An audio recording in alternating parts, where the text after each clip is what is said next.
the fundamental drivers for the copper price are very, very strong.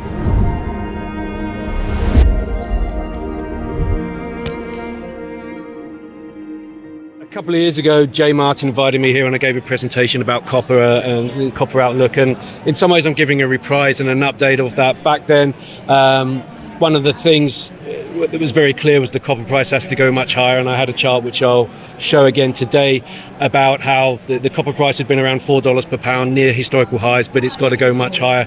Today we're at $6 a pound, and there's still a lot of potential to go much higher because in many ways nothing's changed. There's still a supply shortage, there's still a supply crunch. Added to that, there's now more demand centers or new demand centers. Everybody's talking about AI and data centers. These things consume a lot of copper in and of themselves, but also the energy, the electrical power they require is huge. And so S&P a couple of weeks ago put out a big report on this, and they estimate more or less that that's going to add 2 million tons per year of copper demand by I think it was 2040 or 2050 to a market that's already at 25 million tons a year of demand. Total demand for copper is going to grow to about 40 million tons per year. And in short, there's just not new supply coming on stream. There's fewer discoveries, the deposits are smaller, they're harder to permit, they're more costly to build, they're lower grade.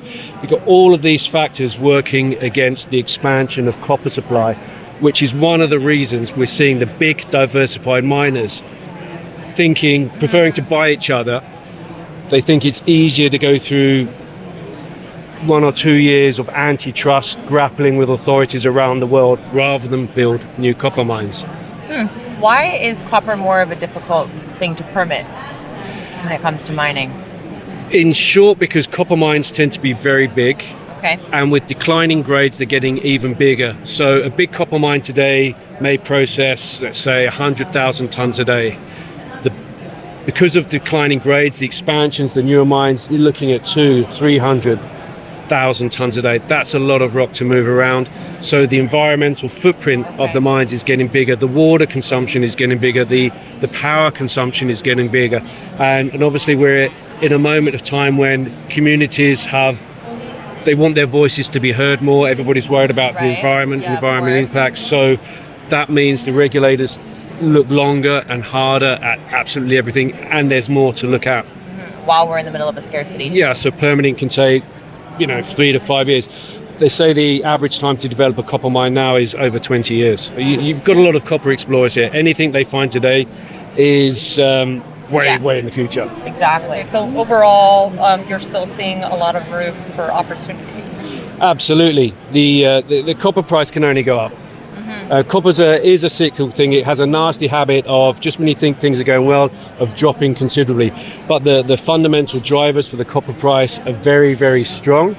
And with the new demand coming in from data centers, and of course the tech companies they have access to all the finance in the world. The price of copper is not necessarily, a higher price of copper is not necessarily a game changer for them. So they're going to build these things. They've got the money to build them. They've got the money to absorb higher prices. And you feel like it's undervalued right now? That's always a difficult question, but given that copper is such a critical element in everyday life, in everything, what value to put on that? Right. $6 a pound, you could say, is very, very cheap in that context, because without it, the fabric of society just doesn't exist. Now, I like something you mentioned earlier about copper being the red gold. What do you mean by that? Oh, just that. Partly because the value, the price of copper is going to go up, and I suppose it is a little bit cute way of saying, because it is the red metal. Obviously, gold gets a lot of the gold and silver is getting a lot of traction because they're at record prices. Right. The copper's at a historic high price as well. It's getting on sort of, say 30 to 50% higher than the previous record price in the super cycle, which ended sort of 15 years ago. So we're in sort of uncharted territory. But I think one of the key things about that, despite that, the big companies are not building new copper mines. So although their projects may be very profitable at these levels, the price is still not high enough for them to embrace the risks that come with building new mines. Because these are multi-billion-dollar projects that take 2, 3, 4 years to build. So that's a lot of risk, and a lot of exposure to that risk over different political cycles and economic cycles. So at the moment, the big companies prefer to buy each other to increase their own personal copper production rather than build out new Have more of a supply. monopoly. Okay, interesting. You, in your observation, you're seeing the opportunity for copper to go up. Why do you believe that investors haven't woken up to that yet? I think you've got the overriding theme of the general stock market has performed very well. So mining in general hasn't necessarily caught the attention of a lot of investors or broad swathes of the investing public. Second, gold price has been on a great charge for a number of years. It went up, 70% last year. And silver overtook gold last year. Silver was up over, I think, about 170% last year. So these things are really grabbing the headlines, grabbing the attention. Investors are looking at those first. And, it's more exciting, it's sexier than boring copper. To wrap up our talk here, any key points that you're taking away from what you've learned at the conference so far?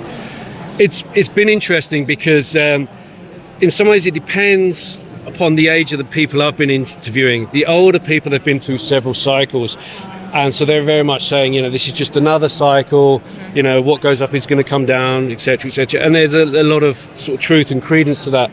Younger people I've been interviewing have said this time is different because the economic malaise of the 1970s, there were solutions to that.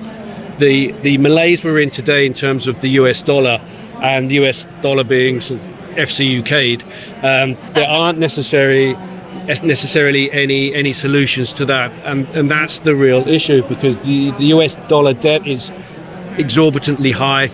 Other countries have exorbitantly high debt levels as well. What can you do about it? Donald Trump wants to get interest rates down to zero or close to, but even that doesn't necessarily mean that it will deal with the interest payments, but it won't necessarily tackle the problem at heart, which is that the debt is far bigger than the ability to manage that debt.